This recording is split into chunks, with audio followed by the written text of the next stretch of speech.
That's my shit, man. Yo, and that was like fan made. Like somebody made that. Like I think a fan made it. It wasn't even like an official movie or nothing. I was like, but if they made a whole movie of that, I'd have definitely watched that. What's good with y'all though, man? I see you in here. General Reezy was in here early, man. While I was still prepping. You know what I mean? What's good with you, Reezy?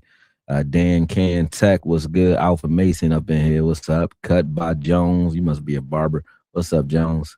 He said, greater being Kev. Yeah, that's always good. Can't nobody be you better than you. You know what I'm saying? But what's good? He said, oh, I'm here early. Let's go. Yeah, you were here at the beginning. Um, he said shout out to the family in the building. Yeah, shout out to all the AKs that support the channel. Y'all already know y'all definitely keeping me rolling. I've been real busy lately because y'all motivating me, man. So I appreciate all that. But y'all ain't the only ones who's motivated, man. I won't lie. Brandon T. Jordan, thanks for the follow too. He just followed me on Twitter. And I know that's kind of a little braggadocious, but I'm saying like if my film wasn't speaking the truth about him, I don't think he would follow. You know what I'm saying? But either way, I didn't know that he was going to follow, but while in the midst of him following, I was already in the middle of this film trying to break down and reverse engineer why the Cowboys went out and got him in the first place. You know what I mean? Make sure you guys, it's 24 y'all in here. I know it's Saturday, and I do this kind of like on purpose just to see where the love is really at and the engagement is at. I don't announce that I'm doing a show. I don't schedule them. I just jump on. And when I jump on, the way y'all get other people to do the same is by hitting the like button. So I call that house rules, man. Take your shoes off when you come in the crib. You know what I mean? Hit the like button, share, do what you gotta do. Definitely join the channel, become members. Members get to set the tone for these breakdowns. And I'm not even gonna lie, y'all making the channel better, not because of the money though. You know what I mean? Because that's giving me the ability to pay people for shorts and stuff like that. That's cool. But that's not what it is. It's like a lot of these breakdowns, including this one, is coming from the questions that y'all asking me and the things that y'all saying on in my DMs. Those of you who come out to IG, or even sometimes you say it on here and I write it down. But this came from somebody else. This came from one of y'all. So I appreciate that. I think this one's don't remember. I think it was Big Carl. Cart might have sent me this one. He always send me something. But y'all send me some shit that'll make me think. And I'm like, oh, all right. Well, I'm actually interested in sitting. So if you can give me a topic that'll make me want to sit here for 8 hours, I'm all about it. You know what I mean? Because half the time, especially last time, I was supposed to jump on with TP. I was tired that night. I actually burnt out. So I was like, yeah, I'm burning out. I fizzled out after that. And that's why y'all ain't seen me like every day since then. As a matter of fact, y'all might have seen me, but I wasn't the same energy level because I was gone. I had to sleep. I was hibernating and all that, man. You know what I mean? But appreciate the love and the topics because, like I said, y'all keeping me rolling. As I thought that was Love and Aries. That's Suzanne Jackson, 63. She said, "Hi everyone, what's good? Y'all all speaking and showing love to each other. That's what we want in the chat, man." Reezy said, "Not bragging, but brother, or a humble brag, if so." Yeah, it's still some fun shit though. I like the fact that he followed. That's what's up. You know what I mean? That was a glaring endorsement. Usually after I do a breakdown on somebody though, they end up hearing about it and they follow. Like Dez followed me too because of that. Me and Dayton Jones became cool because I did a breakdown on Dayton Jones, who I'm gonna get him though because he's supposed to come do another film session with me so that I can kind of get an understanding for what Christian Parker is gonna do, and I want to do it before the season start so that I'm early. I don't want to be late, But he played for Dom Capers back when Julius Peppers was there, Clay Matthews, all those guys. So he knows this scheme very well. So I want to get, him to kind of give me the terminology, some of the responsibilities, so on, so that we can really know who's doing what and how they're doing it. But long story short, Dayton Jones started following because I did a breakdown on him when he first came to the Cowboys. And I'm like, I didn't know who he was. I said, who the hell is this dude who played every goddamn position on the front four? Front, whatever, front six. Play outside linebacker, both spots, 4-eye, 4, 5, 0, 3 tech, like 1 tech. I'm like, yo, you play everything, stand up, crawl, whatever technique you could think of. Dayton Jones played it at a high level and was a first round draft pick doing it too. So yeah, shout out to Dayton Jones, man. Definitely learned a lot from watching his game for sure and watching his film. It's a fly running around here somewhere. So if y'all see me swinging something crazy, I'm not schizophrenic. I might be schizophrenic, but I'm not. This is not because of the schizophrenia. No offense to anybody who's schizophrenic. I got a bunch of schizophrenic people in my houses, so I kind of joke about it with them because I tell them I'm hearing the same voice. I hear the same voices y'all hear. I just don't get paid for it. They start laughing at me. But nah, man, we have fun with it. So I hope y'all don't take offense to that. Shout out to Smart Water. They don't pay me though. They need to start paying me. All right. So what we did, and just to give you like a build up, I'm gonna let some of y'all join up. Right now, let me see how many people we got in here because it's 50 people in here, but let me see how many likes we got because we need likes, man. You know what I mean? Where we at with it? Let me refresh this. Go to the screen. All right, I got 30 likes. It's 50 y'all in here. That's a good amount. It's more than half, but I should be at 50, man. Come on. Y'all all like it. That's why y'all here without me hitting no schedule. So you know what I mean? Y'all like it. Like it. Reezy said Okoye got Juggernaut in his blood. I've been watching him for years, and he been TTD 10 toes down. Hey man, yeah, I've been going, man. You ain't no joke with that. I'm tired, but I be going. I don't get. I mean, I don't get tired like normal people, though. I know I don't because I'll sleep for 3 hours and get up and go work 12 and then get up and do it again the next day. But I know that's not good. That'll burn you out eventually, or most people. So I'm like, I'm waiting to find out, but I don't want it to happen. So I got my rest, but I hibernated for like a day. I was gone. I mean, slept most of the day, was cursing people out.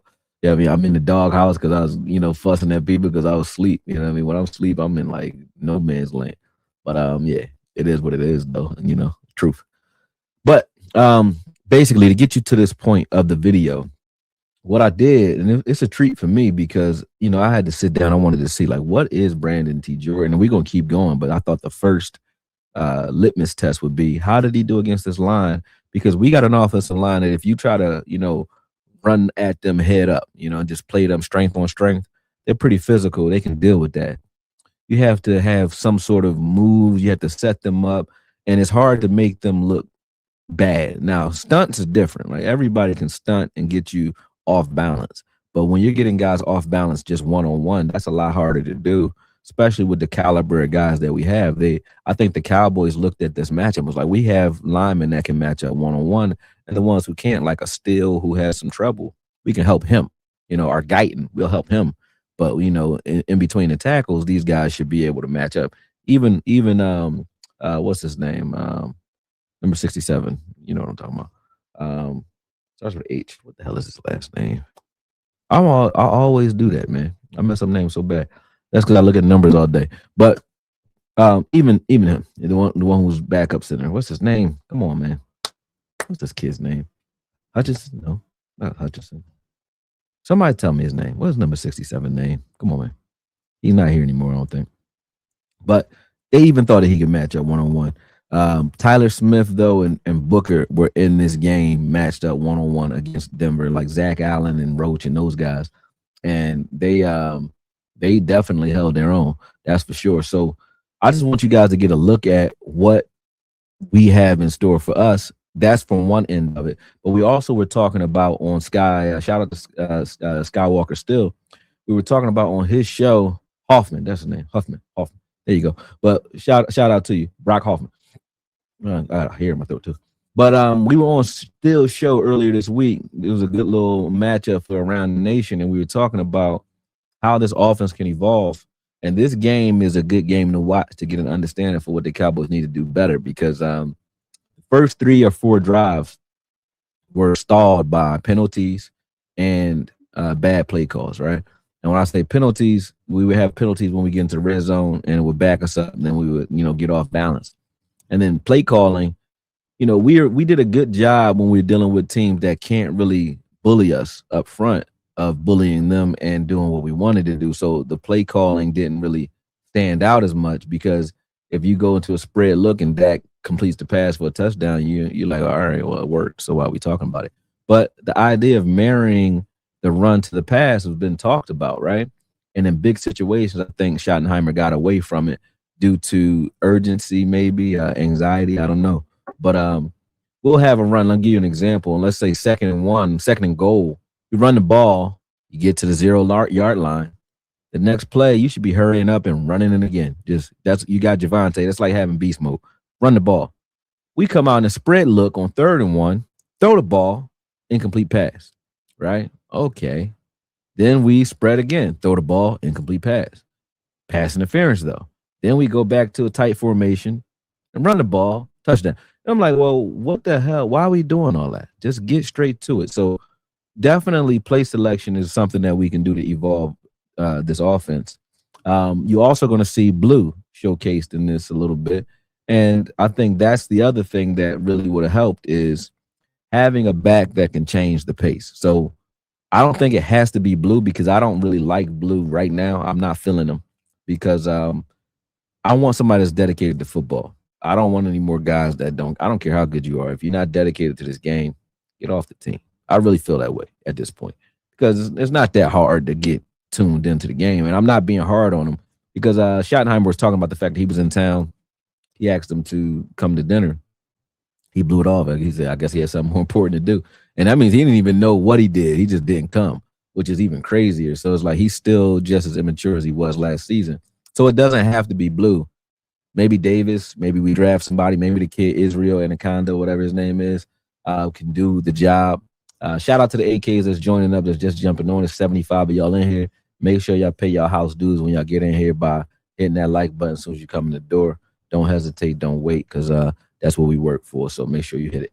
But we need a scat back or somebody that can change the pace. You know, even with Marty Schottenheimer he had his fullback, he had Lorenzo Neal, he had LaDainian Thomason, but he also had like a little Darren Sproles. You know what I'm saying? You got those little guys that can move and change the pace. And I think that's what the Cowboys may be missing from an evolution standpoint. They need to be more disciplined up front, meaning less penalties in crucial situations, but also a change of pace back will help somebody like Jameer. For every Montgomery, there's a Jameer Gibbs.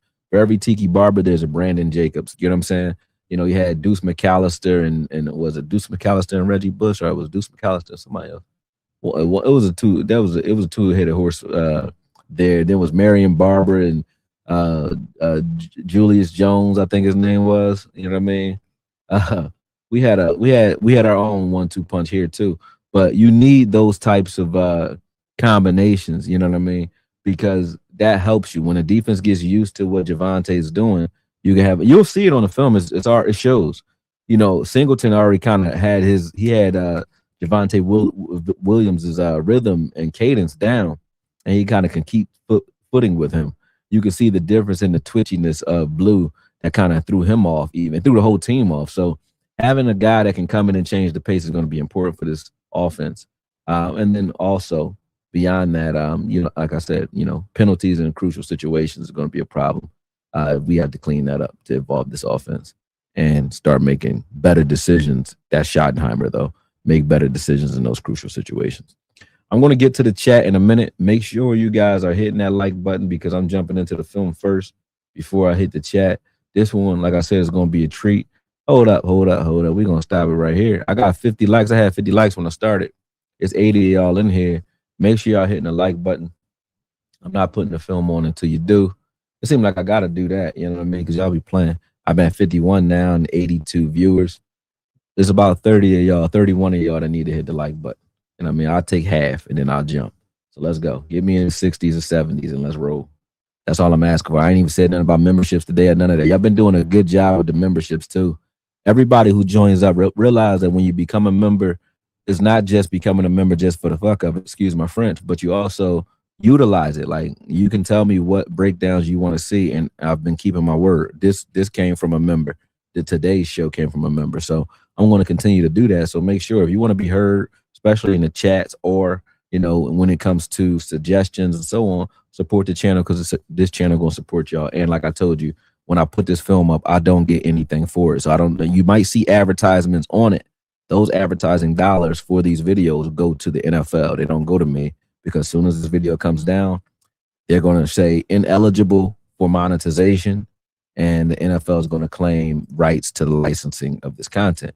This is why some of your other favorite YouTubers, they don't do film live anymore or as often because they actually want to make some money for the work they're doing, right?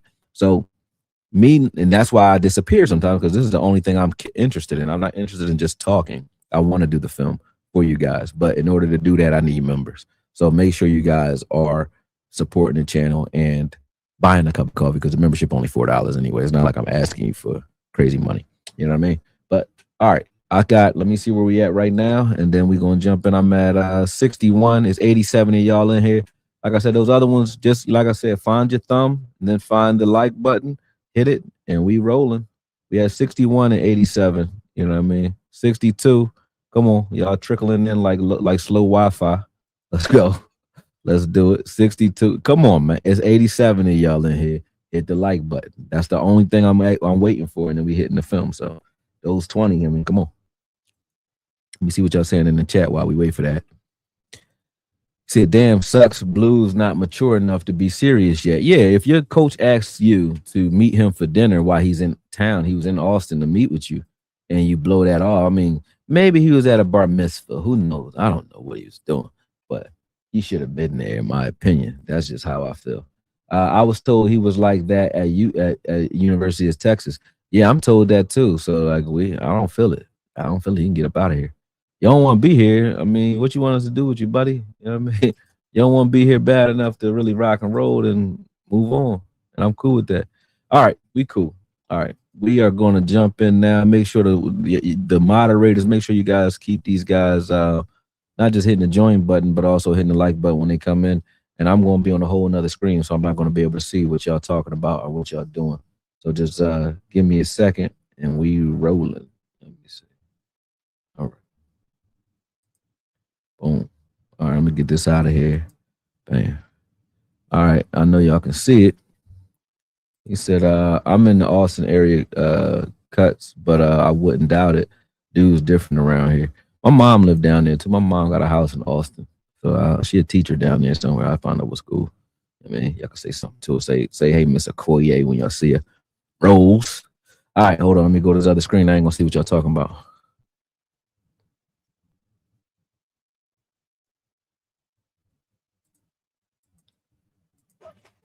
All right, how get the screen? Come on, man. Get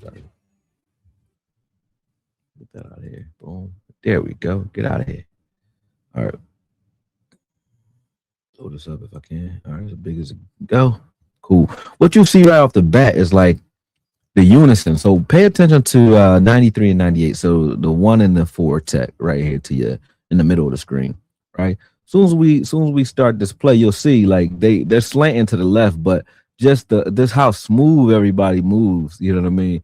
Jumps right off, and you know this is BT Jordan all the way. Like they beat those blocks fast as hell because it was a well timed slant. And what I mean is Dallas was slanting opposite. See, they were sliding protection opposite way, and they slanted opposite of the slide. So it took Booker and Steele away from the block, and it made it real easy for them to clear that block in like seconds. I love shit like that. But if our entire defensive line is moving this way, it's definitely going to make us more formidable on defense. And you see how much of a nightmare it is. Just look at the offensive line. Does that look like a wall to you? They look discombobulated. You know what I mean?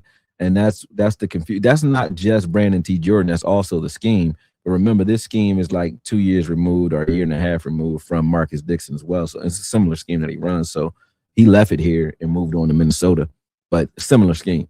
But you can see Singleton right here. This is a guy I told you about who under Marcus Dixon scheme had 163 and 177 tackles in the 2 years he was there.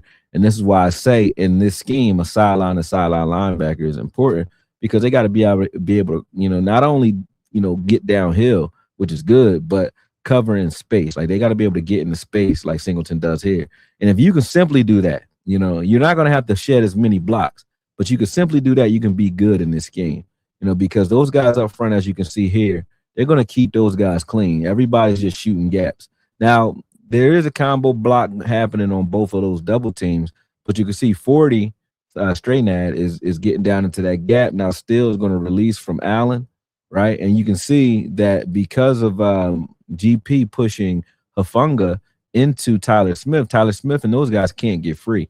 They can't get free to hit Singleton. So Singleton's freed up in the middle to just run free, make a play. How hard is that? You know what I mean? For a linebacker, you're just shooting gap and hitting shit. You're not shedding any blocks. 1 or 2 guys are free on almost every run play. You'll see that, boom.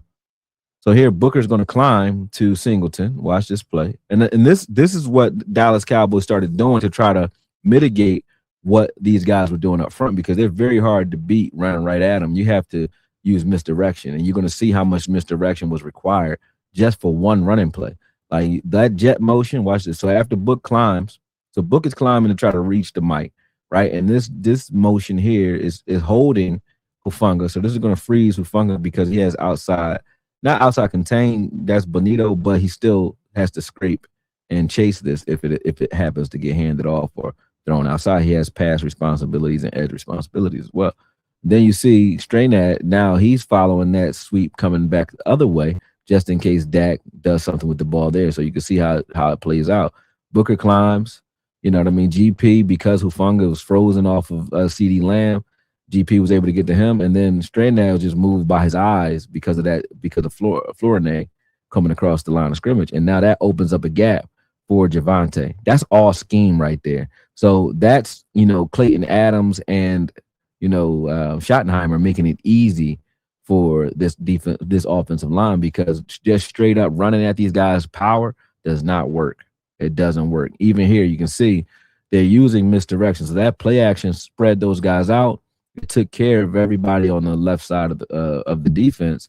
And now you can see that singles up Guyton and Tyler Smith. Tyler Smith has to turn around, and try to get into the rush lane of Bonito after he's been blocked. And then here you see Guyton having to deal with two guys. So watch this. So Tyler Smith swings his head around. He's going to get out here in Bonito's lane, and he's going to, block him off, which is good. But you can see they're using misdirection to create time for Dak to read the field a little deeper because you can't just drop back because of how fast these guys win. They win so fast. Like even with that, he's still throwing the ball while getting smacked up. Good pass though, perfect, right on the line. So that shows that Dak's willing to sit in there and take those hits. But this is happening early in the game. You could start seeing that Dak's clock is going to speed up because those guys were getting the body on him early. Well, I was watching this matchup, and you'll see a lot of this is all the first half. I didn't even use the whole game, but you're going to watch what Tyler Booker does in this game, and I'm going to watch the rest of this game too. I did so much cutting of just the first half. It took me so long. I didn't have time to get through the whole game. But watch Tyler Booker versus Roach on this one. Watch it. Boom. Look at that. He just broke him. Like, look at that. That's big. That's a rookie right there for you. Big paws on the pup. Look at that. Tyler Booker held his own. They was whooping on his ass too, though. It's going to be a back and forth one. But Tyler Booker definitely showed me in this one, like, this is good tape from a rookie, man. He shows that he's really got it. 98, this Franklin Myers is going to bust this up. Boom. He gets right upfield. You can see there. Gets upfield. Still can't really wall him off the way he wants to. He's holding him. GP usually come down with something like that, but obviously that's Patrick Surtain on him, so he dropped that. Watch this, boom. Now watch what's happening here. You see that stunt develop right there, boom. But look where they are by the time Dak throws the ball, and he threw the ball pretty quick on this one. Let's watch how quick he released this pass, and look how much depth they gain that fast. It's like they collapsed his pocket pretty quick, boom. By the time he got rid of that ball in like 2.5 seconds, they in his lap right now, boom. In his lap. Good penetration there on the interior. But just imagine, you see Roach and Franklin Myers are good. Jonathan Allen is very good, right? But none of them are Quinnen Williams or Kenny Clark, in my opinion. I think Jonathan Allen and Kenny Clark can fight for it, but they're not Quinnen Williams, I can tell you that. But that was a pass interference there, you know what I mean? So we did that. But look where we were in the goal line, in the red zone. You know what I mean? Pulling that BS. Here, Guyton's going to seal Allen here. I just wanted to show you how this is how we were able to run. Like, it's a lot of stuff going on, a lot of traps, a lot of misdirections to kind of spread these guys out because you can't run power at these guys. You have to run counter trays and traps and, misdirections, things like that. You know what I mean? Counters. If you're running right at the line of scrimmage, a gap runs, they are not going to do that well against this scheme. They're not. You see Hunter Lipke coming around the corner to seal 40 out the way, and that's going to give some daylight to Javonte Williams. Here we go, boom. But that's a good wall off. So this is how our blocking scheme, when it's working right, you can see how it frees our guys up. That was just a good play by Hufanga coming down there free and making that tackle, though. Excuse me. These double A gap looks though, they gave Dak problems all day, and they give any seasoned quarterback problems because you have to call the protections at the line of scrimmage. Dak is very good at that. But who do you slide to right now? You don't know who's coming or going, and you never will. It doesn't matter what you do. Now you can have little tricks that tell you like, hey, if this guy's knuckles are white, then he's on them. If they're red, then he's off them. You know what I mean, things like that. You don't know if they're coming and going though. You don't know if they're dropping back in coverage or they flying at you. Any little tricks will help, but you can never be too sure, right? So with that, you're really becoming a post snap quarterback, which Dak is a good post snap quarterback. But if you're a great pre snap quarterback and you're a good post snap quarterback, it puts more pressure on you because you have to decide where this ball has to go with the ball in your hand. You can't predetermine it at all against these looks because everything looks the same. And they're going to do this to them all day, and watch how it confuses things. So number one, you got one-on-one everywhere, right? Number two, you see Hoffman. Hoffman doesn't have anybody to block because his assignment was 49, but 49 is dropping in coverage, right? And then on the edges, they're one-on-one. Right here, you see Flournoy is kind of pushing Benito out of the way, right? But then you see here, Stranad is blitzing, but he's only trying to get rid of Franklin Myers' guy, which is Booker. So he's going to run into Booker, and Franklin Myers is going to be able to turn this corner. He's going to wrap right around this edge right here. And now you see that, boom. So Benito takes an inside move because of that, because of the push that Flournoy kind of gave him. And then Franklin Myers comes and cleans that up. But you can see how much trouble it gave Dak because he didn't know what was happening until the ball's in his hands. Let's watch Dak's reaction. See, look, he's trying to figure out where to go with this ball now, right? So he's trying to figure out where to go with the ball now, right? Benito's already on his way. Boom. Benito's here now, right? You're done already. Now Dak can't really step into a throw because Benito's in his face. I got to get rid of him first. Now, before he can get reset, Franklin Myers is on his ass. See what I mean? So this is nightmare. That's a nightmare for most quarterbacks. I think Aaron Rodgers said he hated the double A gap looks too because Zimmer used to run them on him, and Anthony Barr used to kill him using that. You know what I mean? So it's very formidable. Let's see here. Boom. Let me make sure ain't nothing going wrong because sometimes it do, and I'm sitting here talking too long, and my stream gets tore up because of that. All right, y'all good in here. Got it. Got it. Got it.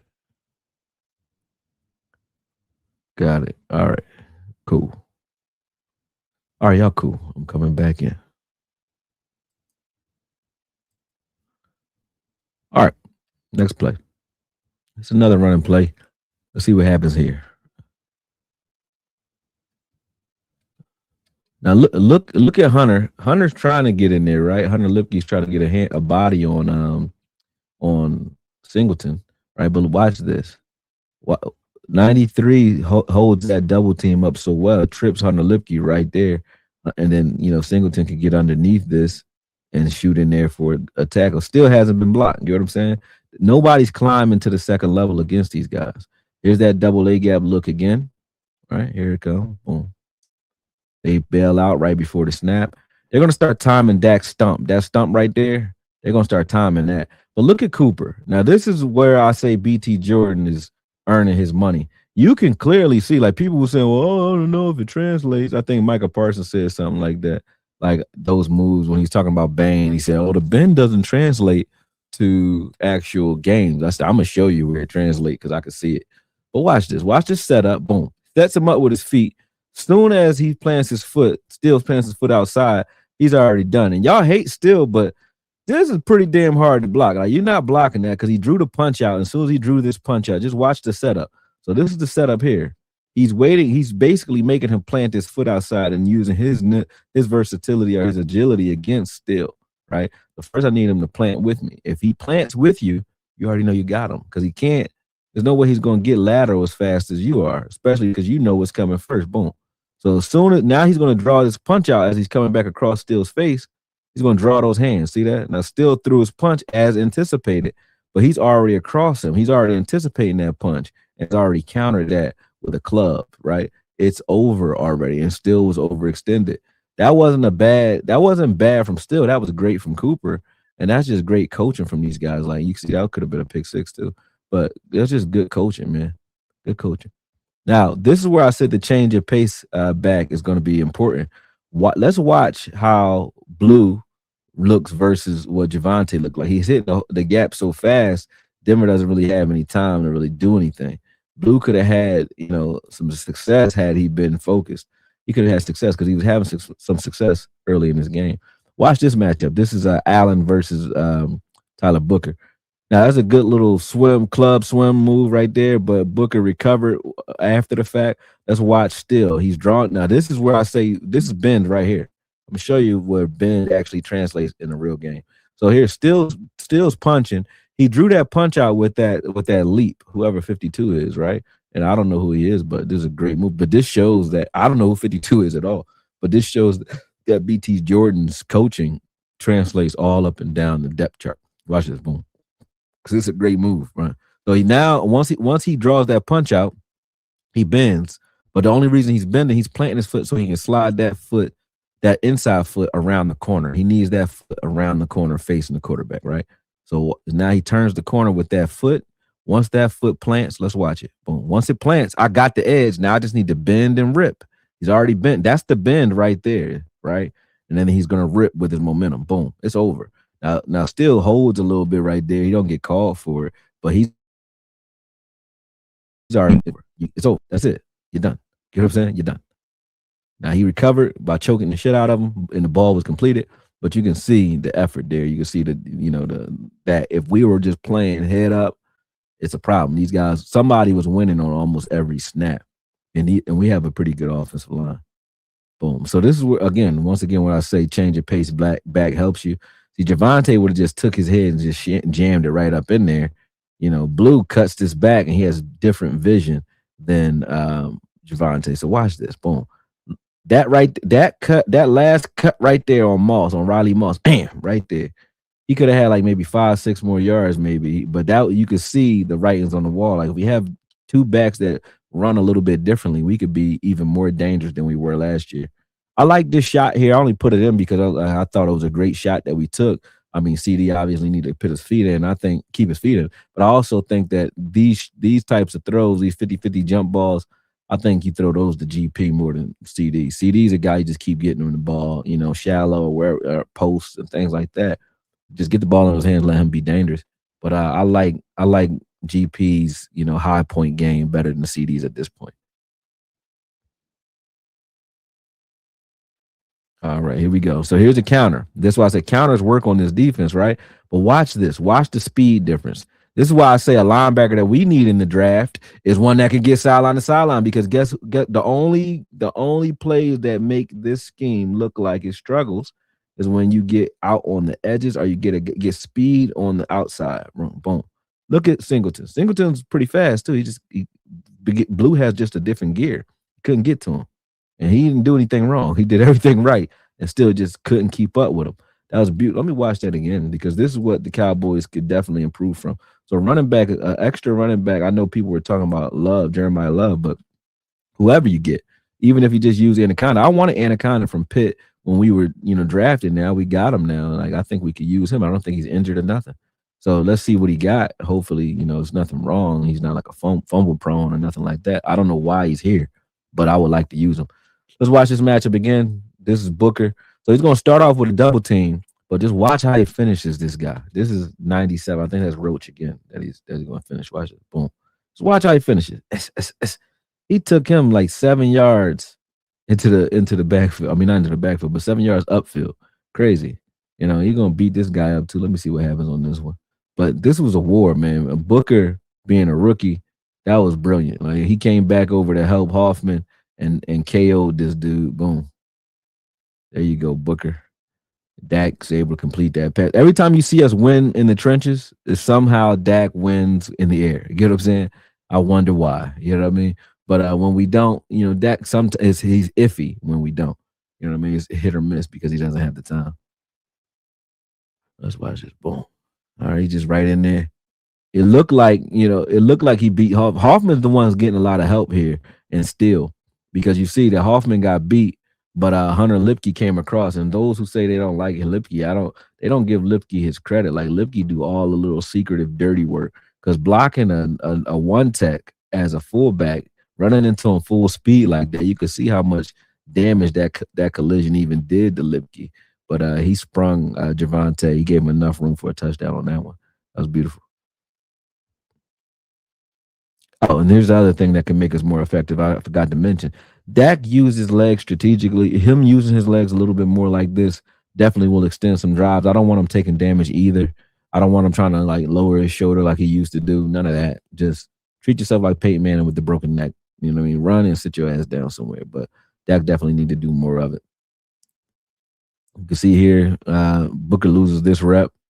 You know, he sheds them, and I think that's Roach again. He sheds them and then makes this, well, almost makes the tackle.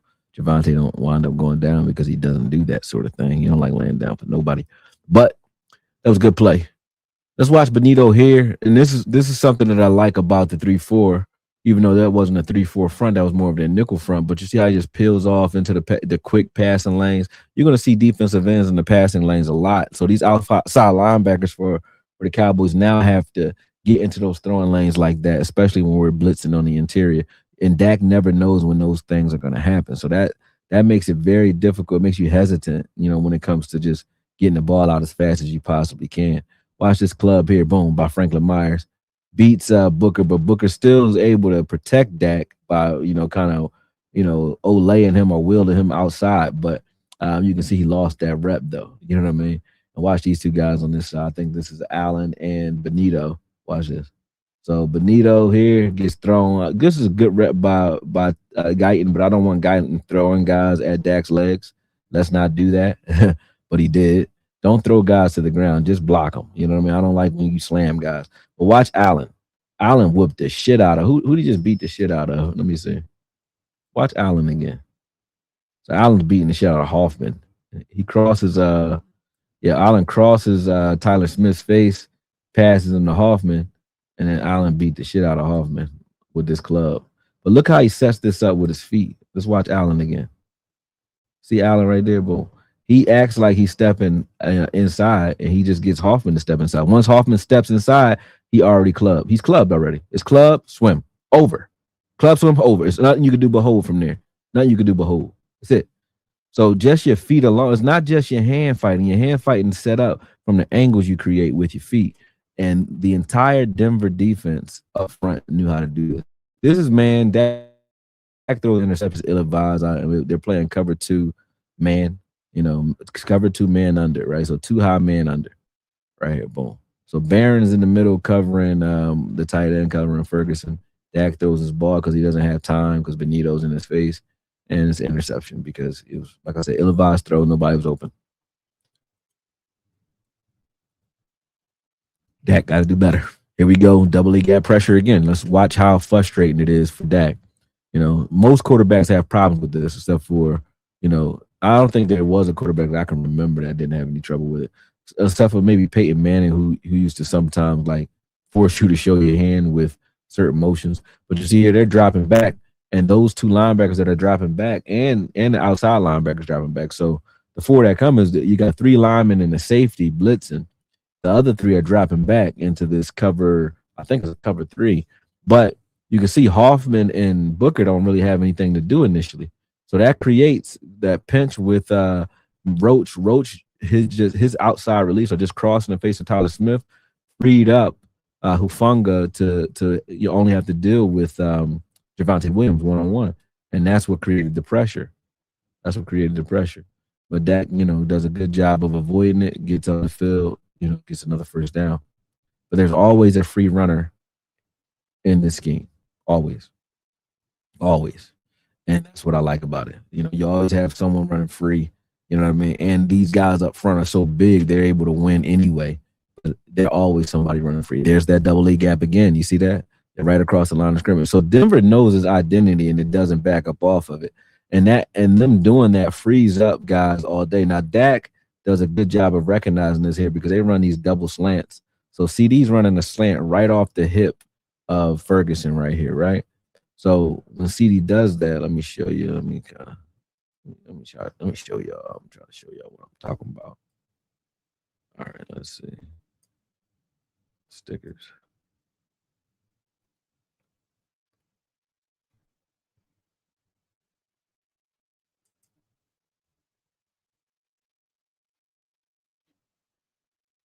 Mm, mm.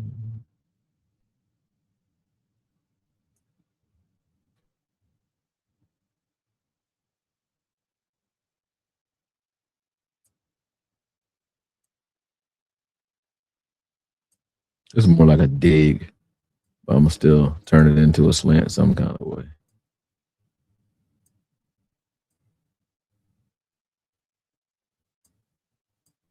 Boom. So they ran a double slants right here. Make this smaller. Uh, Like I said, make sure you hit that like button because y'all getting into behind the scenes too.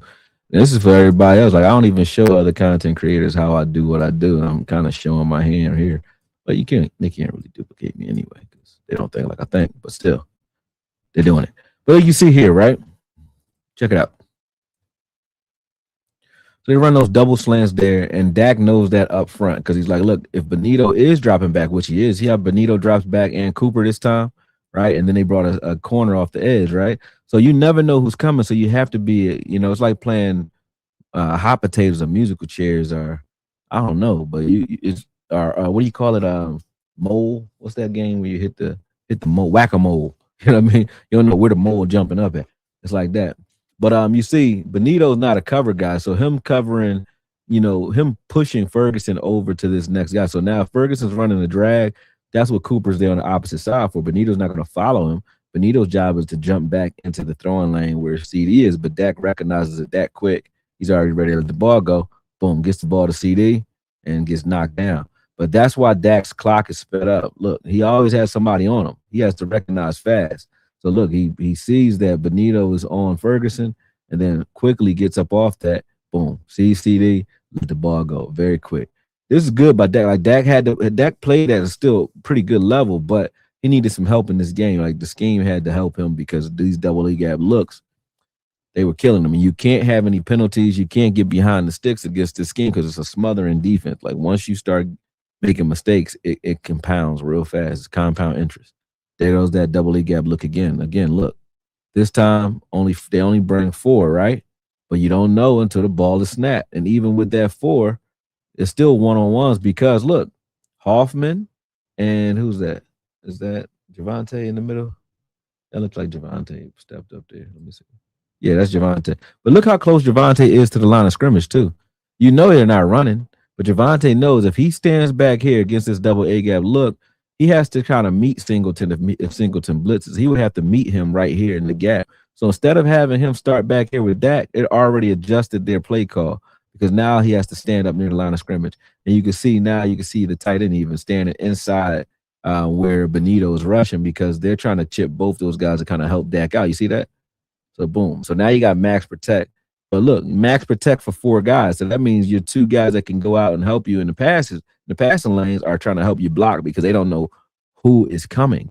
So now you got Javante staying home and Ferguson staying home. See, now they finally get out here. Now they out. Dak has the ball out, but look how quick Allen won. Allen has won this already too. So Allen's going to beat Booker here because Booker's stepping out to his right. Allen secures him. Look, and rip under. Boom. Done. It's over. Look how fast they do this. Look, boom, rip. Over. It's over already. And that's all footwork and the hands and the feet working together. Look at his feet. So he's going to punch, right? Plant, rip. Punch, plant, rip. Go. It's over. It's over. Boom. That's beautiful. And that's what I want BT Jordan here for. All right, let's watch these guys. Like, look at this. Jesus Christ.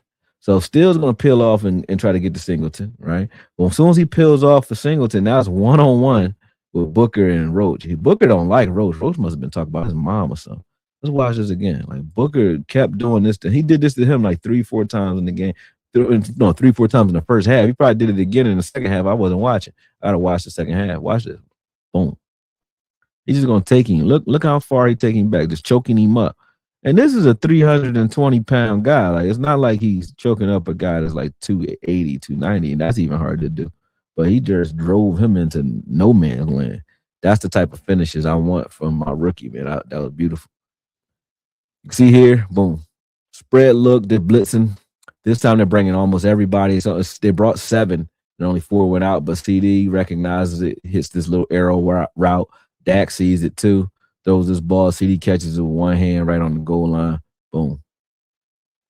But you can see how many guys are running free. So look what they're watching, right? So right now they're not showing the blitz, right? You see that? There's two. So even though you can see before the snap that they're blitzing, it's too late for Dak to change the protection at this point. When he stumps his foot, he can't change the protection. Then it's over. Whatever he called, that's what they're doing. So if he slid them left, they're sliding left. They can't change it now. It's over. And they're watching that foot in the air, right? Everybody, right? As soon as he stumps the foot, look at everybody getting position to blitz. See that? Now it's over. See? So now whatever you thought you were looking at when he called the original protection, it changed right at the snap. And look at how much it confuses the offensive line. It doesn't matter how strong you guys are, Tyler Smith and Booker. You don't have anybody to block, do you? Because of the protections they called. And it's not like Dak doesn't know how to call protections or the center doesn't either. It's whatever you called is not going to work because they changed their alignments right at the snap. And now you got a free runner in Singleton again. You know what I'm saying? But Dak handles that well. This is where I got upset. You got to the goal line. This is what they did the very next play. Why? 52. Look at 52 whooping. Who the hell is 52, man? He up here whooping ass. Look at this. So he getting chipped here. He getting the Rashawn Gary treatment. Boom. So Ferguson hits him here. He gets up, get rid of Ferguson, but still slow him up. He already slapped Steele's hand inside. Still goes to punch there. He's dipping. And look at the dip in the foot. Look where his foot is with this dip. So he dipped. Look at the foot. His shoulder is dipping. His foot is to the corner. He got his foot inside now. He already got the leverage he need. The only thing Steele can do from there is hold. There's nothing else he could do. Let's watch Zach Allen. You see Zach Allen lift his foot? So they're using their legs to do it. Like this high step right here is for a reason because you don't got the strength to just deal with Tyler Smith up top, right? But that stump gave enough kinetic energy right there. Look at this. This is BT. This, see how he rips? So now that's what Tyler Smith thinks is happening. Like he thinks he's trying to rip to the side and club. Tyler Smith is going to anchor. As soon as he anchors, he plants that foot. And when he plants that foot, boom, look at this. Boom. That right there. Let's see it again. I love shit like this, man. Boom. That's a move. That's a move. And that stump right there, he got around him because of that. You know what I mean? It was still enough time. You can say that Tyler Smith won the rep because he bought him time, but you can see by the end of that 2.5 seconds, Zach Allen was behind his. He got past and he didn't choke him up. You know what I mean? He got past him, and that was. Let's watch that one more time because I like Zach Allen's game. But like I said, all these guys up front are doing this stuff because BT has taught them this shit. Look at that. That's like E Honda from Street Fighter. You know what I mean? He just slammed their foot, and then he used that momentum to help him rip under. So look, we're gonna run the ball here. I don't think we get in right there, right? This is where I say we need to improve. After that, obviously, I mean, I think they spread them out because those guys were like stout in the middle, and they probably were expecting a run, right? But even if they're expecting it, right, you spread them out, run the ball. You're on the goal line, run the goddamn ball. I don't get what we was doing. That's why I screamed, run it again. Like we didn't know. We came out and passed, and once you pass on, especially if you pass on third and short. You're not going to run it now on fourth. You're not going to go for a fourth down, or it's less likely. Whereas if you're going to go, if you know you're going to go for it on fourth down anyway, and it's third and short, run the ball on third every time. Why? Because you can always throw the ball on fourth if you want to, but you have the option to run on fourth as well. So I would say if you're going to throw the ball or go for it on fourth down, always run it on third and short because you might just get the first down and you are the touchdown, whatever you're looking for.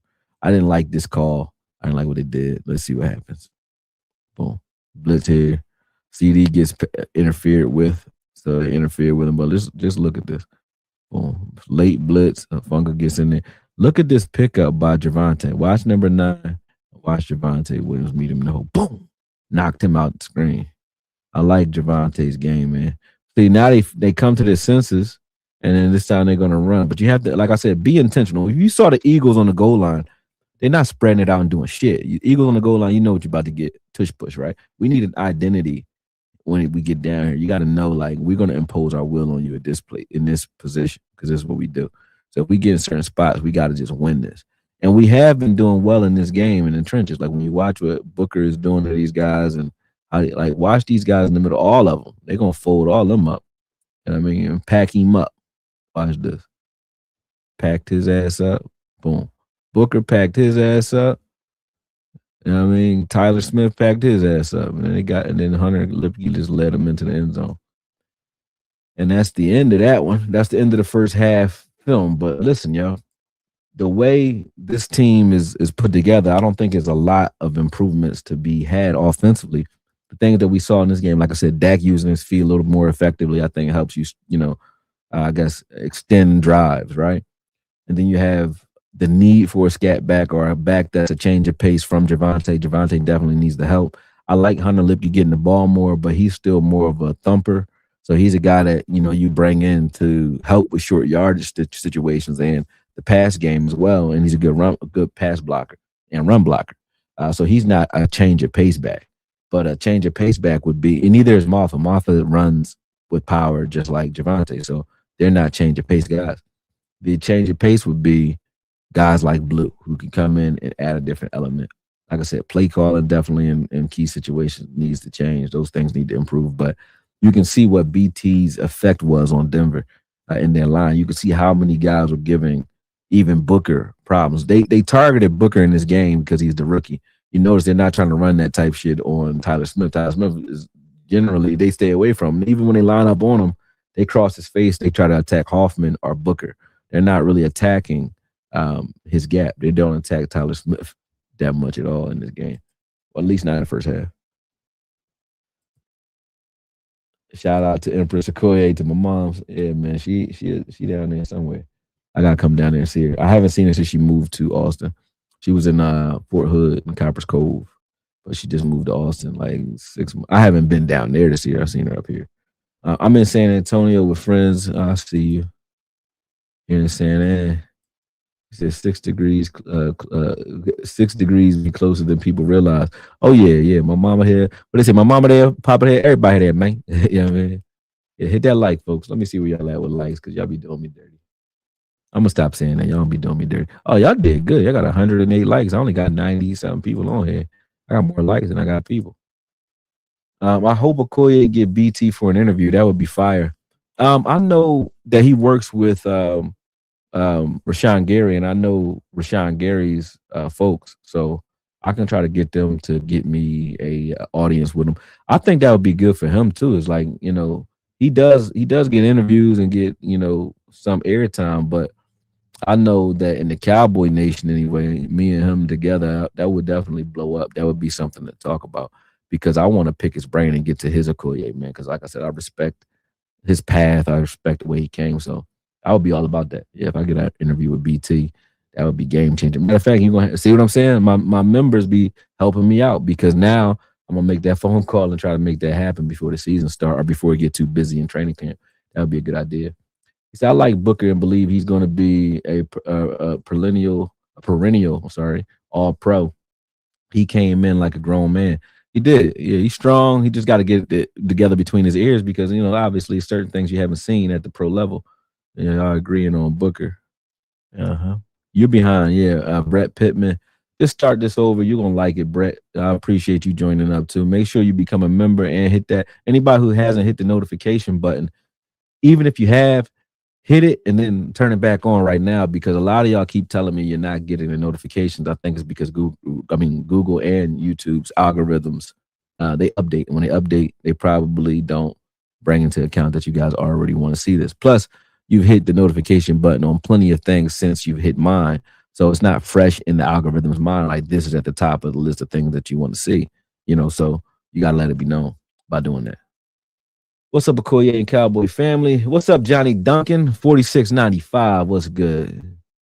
Reezy said training camp battles with O-line and D-line should be fun with BT on staff. This gonna be epic. Yeah, this never been a season. Yeah, obviously y'all know that because I'm here every day. It's never been a season build up, I don't think, that I've been more excited about. I can say that year that we drafted LVE, It wasn't because of LV. I'm talking about before the draft. I was excited because I had just really gotten my beak wet in this content space. So I flew out to Dallas, had fun then. So I was excited for the season that year, but not because of the players. It was like just for being in this space. But this is the most excited I've been because of coaches, players, doubt that we've casted on certain players like Rashawn, things like that. And then the buzz that's going on around the Cowboys, and then all of the new pieces like Christian Parker, Marcus Dixon, Chisora, BT Jordan, all those Ansley. I like all these guys, right? So it's really it's there for me. Okoye, speaking of center, what do you think of Cooper Beebe? I like Cooper. You remember BBL Drizzy? I like BBL Drizzy, man. Cooper Beebe, my guy, man. I think that he just needed, time to get his reps in at center. I think he's really a guard, but him playing center don't bother me none. I like BB. I like his attitude. I like how smart he is. Plus, him being a center is good because he was a teacher.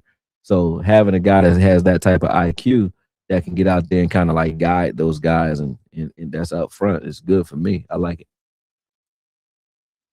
Dak was elite versus the Broncos. Look at his pocket presence, elite. That was beautiful. Yeah, Dak could have really got himself hurt had he not been paying attention. They was really coming for him. Don't forget to join the AK for a cup of coffee per month. Yeah, they're gonna join up too. Thanks, Reezy. Jamal McCoy is a no for me.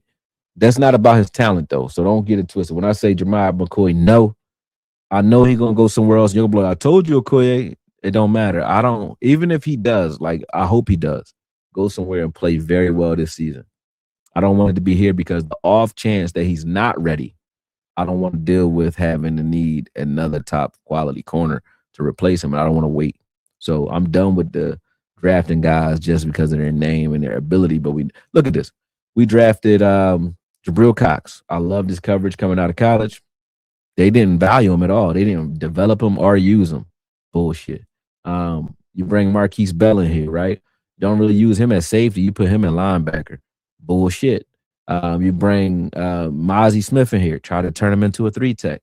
He's a 1-tech, nose tackle, or a 4-eye guy, 2-gapper, never an upfield penetrating guy. Bullshit that they did that to that man. You know what I mean? You bring who else? They Micah Parsons. He was a middle linebacker. We wouldn't even be looking for linebackers. He would be still here. He would be getting paid a positionless paycheck because him and middle linebackers just crazy numbers, right? But you take him and you make him an edge. Like we're the only team I've ever seen do that. Like we keep not like one player. I mean, we keep grabbing players and not doing with them what they do in college, and then wonder why they're not as successful because we keep asking them to do stuff that they don't do. But Jamal McCoy, I don't want to wait for because of his injury. So I just look at him like a guy that hopefully he catches on somewhere else. I don't want him. That's who you want. That's who you want. Mem. I don't know. You're not talking to me, I guess. Oh, you saying Mem, Jamal McCoy? Yeah. Okay. I can't wait to hear you after the game analysis once the season gets going. Oh yeah, that's gonna be fun. That's gonna be real fun. And now, like I said, after I watch the game, I'll probably start watching the game live with y'all again because that used to be fun. But listen, here's the thing. One disclaimer, and I'm gonna give a disclaimer during the season. If I'm drinking during the game and I'm cursing players out, that doesn't mean that's what my final analysis on a player is. So I might curse out a player, but God damn, and think they did something wrong. But when I watch the film, it's either coming up off them or I understand how they went wrong, right? Like I can see what actually happened. Of course, it feels worse when you're trying to win. Once the game is over, it's like, all right, we know you're gonna win some reps, you're gonna lose some reps. If you're a corner, you're gonna bat some balls down and they're gonna complete some passes on you. That's just life. You know what I mean? If you're a running back, you're gonna fumble sometimes. You know what I mean? That's just life. Sometimes you're gonna get stopped for no gain. If you're a blocker, sometimes you're gonna get beat. If you're a defensive tackle, sometimes you're gonna get pancaked. We got to stop making it seem like it's the end of the world when those things happen. And you're not a bum because somebody won a rep. Guys win reps on you all day. So when I'm screaming at the TV during live broadcast, yeah, but a lot of people try to hold me to my rants. So like, no, my rant is my rant. If I was mad during the game, that's because I didn't have all 22. Tomorrow when all 22 come out after the game, the story is going to change because now I get context. And that's why I had stopped going live because people were like, yesterday you said, it don't matter what I said yesterday. I'm contradicting myself. Why? Because I have new information. I should. You know, you should contradict yourself when you get new. If you thought your wife cheated, right? You're like, I want a divorce, but she's like, honey, I was buying you an anniversary gift. You're like, you still want the divorce? No. You're like, oh, I got new information. You know what I'm saying? So I'm gonna make it. I'm gonna change my mind. You know what I mean? People don't think like that though. I've been a Cowboy fan for over 40 years. I had the '90s Super Bowl shirts and everything. This staff and everything feels different from the first time for the first time in 30 years. It does. It does. And I was around till I was only 10 though. I was a young boy. I'm only 43 now. But I watched all them Super Bowls too, man. McCoy ran fast, but did minimal planting and cutting. It ain't about I don't care if he did maximum planting and cutting. You can play and cut all you want. When it's time for a man to run at you and you got to get down there and drive and hit him, can you do it? When you get hit in the knee, can you get up and run? When you get flipped, can you do anything about it? When you're trying to press a wide receiver and he presses back, you know what I mean? Does that hurt your knee? You know what I'm saying? All those things factor in. It's not just can you run? Like Micah can probably run right now on that ACL repair, right? But can he forklift a 340-pound man that's 6'7"? I don't think he can right now. And I don't think he can for the next 2 years. You know what I'm saying? So people can miss me with that. It's like, yeah, you can have all the confidence in the world, but it don't matter. If you're not ready, you're not ready. Why we move from off of Jordan Brooks? He's a dog and a tackling machine. Everybody in this scheme is a tackling machine. That's why. I don't think they moved off of him, but think about this, right? If I told you Jordan Brooks this year, you say all pro, had 185 tackles, right? I just told you Singleton. You don't think Singleton's anywhere near Jordan Brooks, do you? But in this scheme, he had 177 tackles. All right. So, like I said, this scheme turns average linebackers into beasts. So I'm not saying that you don't need a Jordan Brooks. Jordan Brooks will probably have 220 tackles in this scheme, right? But do you have to pay a high price for him when you know that the scheme is going to make anybody that you bring here better anyway? I don't think you pay a steep price for him, especially when you can get a young guy who if he comes in day one and is tuned in. Like if you get a Jacob Rodriguez, do you want Jordan Brooks starting over Jacob Rodriguez if you drafted him? I don't, because I think Jacob Rodriguez is the future. And I will be mad if we did with him what we just did with Leofau, meaning we have a progress stopper in front of him for the first 2 years. And then, there's a new toy in the draft that we want to draft, or there's a new coach coming in that don't like Jacob Rodriguez. And now what I'm saying? I want that guy to come in here, learn next to Demo, maybe have a veteran that's in that room, yes, but not ahead of him, because I want those guys to develop. You can't develop a guy when regimes are changing and they never get time because they either injured or there's somebody ahead of them that's progress stopping. I don't want that again. So I do like Jordan Brooks. I'm not going to complain if we get him. I'm going to be happy. I'm not saying that he's not the guy to come in here and play well. That's not what I'm saying. I'm saying that I would rather take one of those young guys, though, if you get the right one, meaning one that has the IQ, like a Jacob Rodriguez or I think Hill Jr. is an athlete that can him and Demo would play very well off of each other. You know what I mean? But you can get one of those guys, and I think I would be happy with that. Or if you came away from this draft with Jacob Rodriguez and Josiah Trotter, and those are two guys that you pick up in the draft in the third or fourth round or something like that, yeah, I would like that too. I just want guys that can run and hit sideline to sideline. You know what I mean? Downhill and sideline to sideline. Coverage is a must for me. That's why Josiah Trotter is not as high, but I think you can still have him drop back in the zones. He's just not a guy that you're gonna have, covering a tight end and nothing like that. I want Terrell. He seems like he fits Christian Parker's scheme. I think people are saying that, but I don't agree because I'm watching how he tackles. Christian Parker wants look at what he put on the front line. He wants people who can stop the run. He over pass rush. He put guys out there. So that means he's not a guy that goes for the cute stuff more so than he goes for the necessary shit, right? And I'm gonna show you again. So because maybe you have Drell, maybe you wasn't here when I did the Avion Terrell breakdown. But let me see if I got it for you.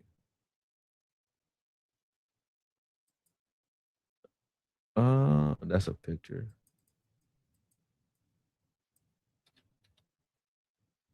There we go. Avion Terrell. All right, let's take a Yep. look at Here. Avion Terrell. You'll see So the good and the bad, the ugly in let this me in this pull this film, up. and I use LSU's game I'm gonna as put this a on mute. litmus test. This is how I That's why you can just grade listen to it. a We'll listen player. to it I together. look Can at a y'all hear it? game and I look at his impact on the game, and I try to get see Now the watch good and the Avion. bad, the ugly in this film, and I use LSU's game as a litmus test. This is how I grade a player. I look at a game and I look at his impact on the game, and I try to get the tendencies for the player as well, rather than just the highlights. But what you can see is he does have strength He was and injured burst. though. But As you can watch see there, this. he shed that block He's a very strip well, machine. and he chased the running back down. I like that. Here, he's going for the ball, and I want you guys to pay He do attention it to the too fact much that he though. rips at the ball almost.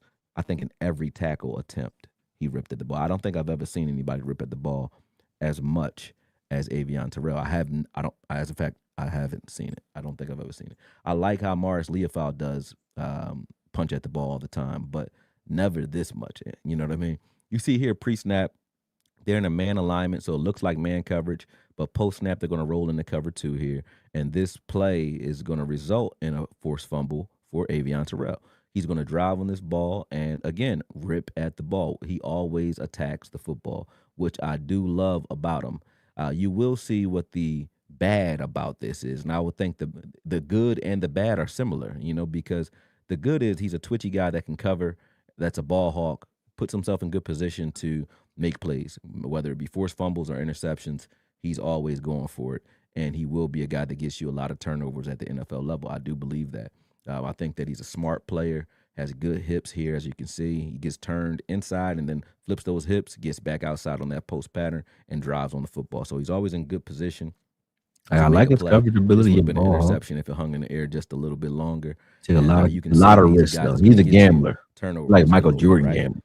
The issue with the attempts at the turnovers, though, is that when he's going for these strips, like you can see here, when he goes for those, he very rarely secures the tackle. He's not going to secure this tackle See either. here, He lets his strip. teammates do it. He prefers to rip mostly, which isn't always so bad, especially when you have help like he did there, because those are those no, yes, yes, yes types of plays where you say, hey, I don't want you to do that, but if it resulted in a forced fumble, you'd be like, that's great, right?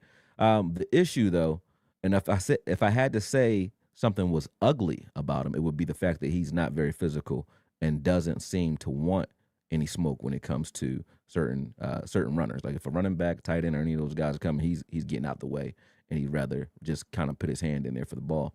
I put this play in here just to show, that they were rolling cover three and show his experience with zone and how he plays it as well.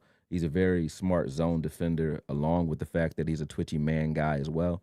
I can see him playing nickel or even outside at the NFL level because he has the coverage capabilities. The issue you'll have with him, especially if you're going to make him your nickel, Goes for the strip and again. if I'm going to say the ugly, is doesn't really like to tackle, right? He would much rather go for the ball and strip. I don't think he's the type that the Cowboys may be looking for, even though I hear that he's on the radar. I think if they dive into the film, he's a guy that gives you some of the things that you saw with Trayvon Diggs and maybe Kyer Elam, and I think Darion Kendricks is like this as well.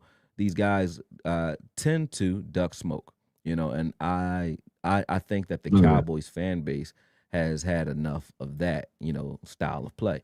Here you Look at can that. see he's going to go attack the ball again.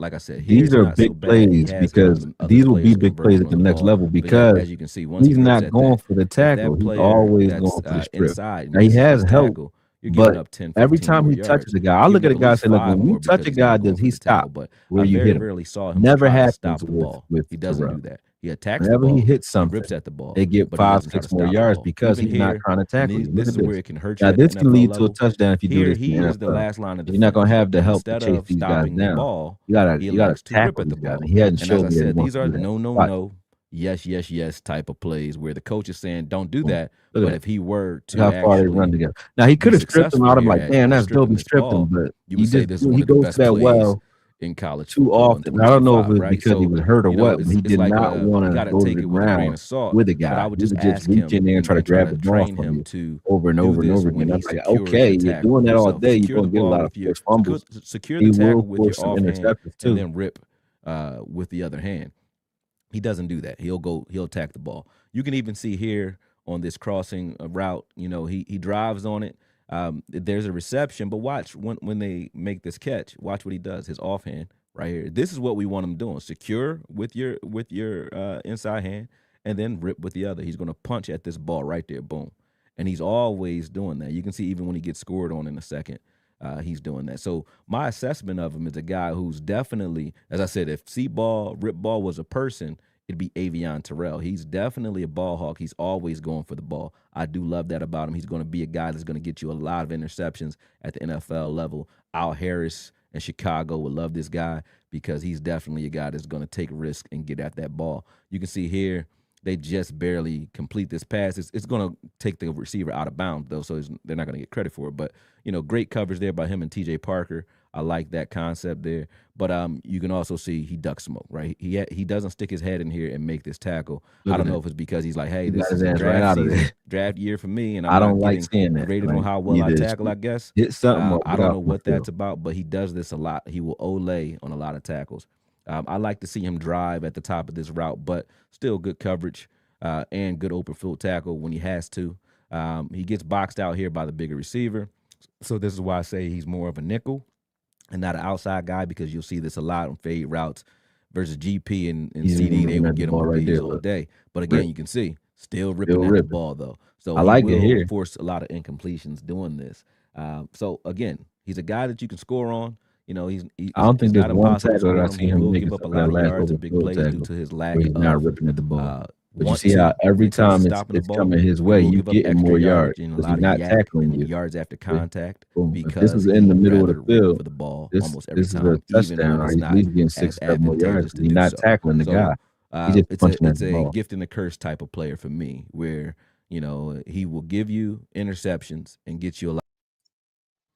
But you see what I mean? So that's to answer your question. But maybe you hadn't seen that drill. But that's why I'm here with him. I'm not like, again, I think you can teach him to tackle, secure tackles. He doesn't have to be, Roy Williams. He just has to tackle. You know what I mean? Did I hear about Bell being arrested for felony possession?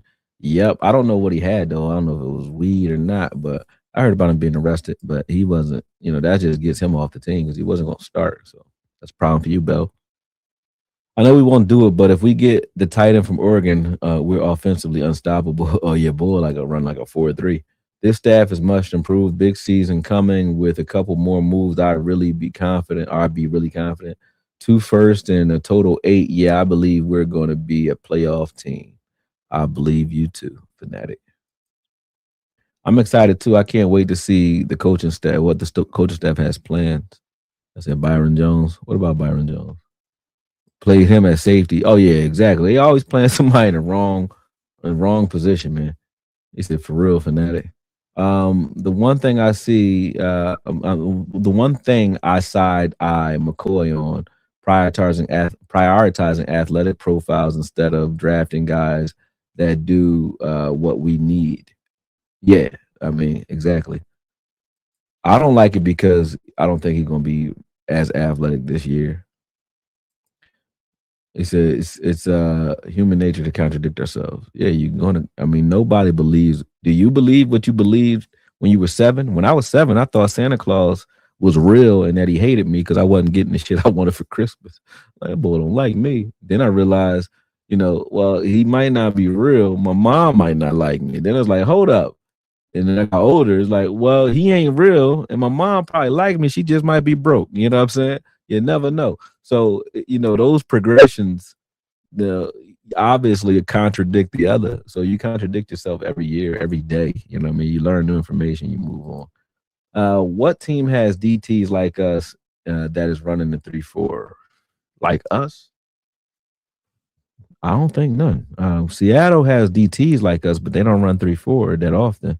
They throw it in there sometimes, but it's not that often. They run 4-3 with some 3-4 elements. We run 3-4 with 4-3 elements, where we're going to be. So I think it's a little different. Who was the green dot for Ohio State last year? Sure, it wasn't Sonny Styles. I know one thing: CP won't accept those bullfighting tackles. Definitely got to be better.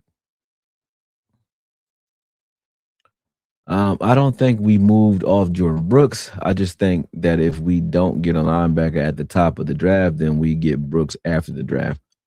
Yeah, if we don't get the linebackers we want, we going after Brooks. But I think um if you go get Jacob Rodriguez, you don't need to go get Brooks. Now is Rodriguez better than Brooks? No, not right now. But I think he's the future. So if you let him like get his reps in, and you bring in a guy like Bobby Wagner or somebody like that that could be a coach in the locker room, but not in training camp. But he don't need to be there on the field. Yeah, Trotter, not Porter. I see y'all talking to each other. Are you saying mute the video? Yeah, y'all was getting double audio, but I was just letting y'all listen to it. I would talk every once in a while. I hope that wasn't too annoying. Cooking and watching film with y'all. Yeah, man, that's good. Okoye, the audio is overtaking you, bruh. I mean, I thought it was. I was sitting quiet for most of it, but my bad. My bad. Do you think that that his instinct, or was he coached to do that? Are you talking about the rips? I think he probably was. He probably was coached to do it, maybe because somebody taught it to him. But and I like the fact that he does it, but they need to tell him when to do it. Like, do it when you have help. Stop doing that when you one on one with guys, because you're gonna lose in the league. You're gonna give up big plays doing that because they gonna toss your little ass away. I'm about to get a nice cheeseburger joint. Boom. Man, I'm making handmade pork. Y'all killing it over here. Y'all making me hungry. I'm about to go eat too. There's a lot of hidden gems in this draft. Zane Durant, George Gubbs, AJ Halsey, Danny Dennis Sutton. Yeah, I ain't never heard of none of them. Huh? See what I'm saying? You should be a member. Send me these guys. I might watch them. Damn, dope shout out to the young Bryant. I wish him much success. Oh, that's what's up, Bryant. I think Will McClay is ranking according to coaches' preferences. Look at DQ. Dude likes tall, long corners. CP is definitely different. That's a fact. That's a fact. All right, fellas and ladies, and all y'all that joined up, make sure before y'all leave, y'all do what y'all supposed to do. Hit the like button. Those of you who are new here, stay around a while. Hit the membership button because, like I said, you get to not only get preference when it comes to the chat, but you also get to tell me what to do. And not too many people can do that. So, appreciate that. It's Saturday. I ain't had shit to do, so I thought I'd jump on and go live for y'all. But I'm about to go chill with my daughter and see what's up, man. So, talk to y'all soon. Enjoy the meal. Y'all sound like y'all cooking some good stuff over there. And Traydon Stukes game tape looks pretty good for a 6'6" safety. That's a hell of a tall motherfucker. 6'6" safety. You make him eat some of those cheeseburgers that y'all cooking, some of that pork. Put that boy edge or middle linebacker at 6'6". I don't want no goddamn 6'6" safety. I don't, because I don't think he's gonna be twitchy enough getting in and out of his cuts. But maybe he can. I don't know. Could happen. But yeah, talk to y'all soon. Peace.